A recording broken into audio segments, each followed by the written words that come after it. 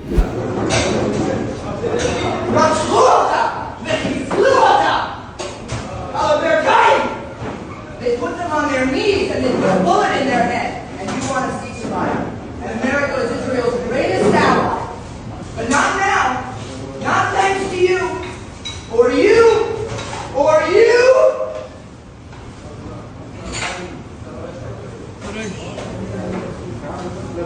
Is Kamala the answer? Because Biden was better?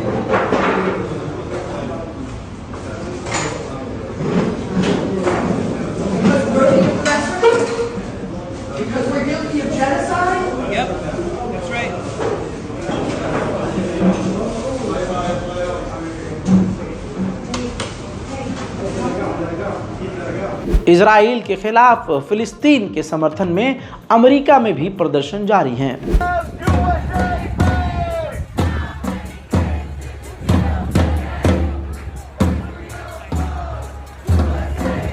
ठीक इसी तरह से जंगबंदी के लिए, सीज फायर के लिए फिलिस्तीन में ईसाई और मुस्लिम समुदाय प्रदर्शन कर रहे हैं।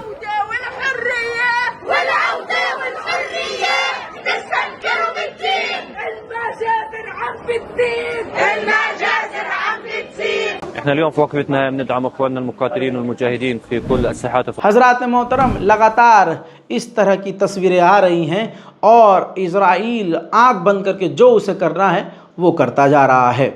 सच बोलने वालों पर पाबंदी लगाई जा रही है, सच बोलने वालों के चैनल को डीमोनेटाइज किया जा रहा है, सच बोलने वाले के चैनल को डिलीट किया जा रहा है। कमेंट तक जो फिलिस्तीन के समर्थन में कर दे उसके ही चैनल को ब्लॉक किया जा रहा है, अकाउंट को सस्पेंड किया जा रहा है। अंधेर नगरी चौपट राजा है, अगर आप कातिल के साथ हो तो बढ़िया हो और मजलूम के साथ हो तो गलत हो।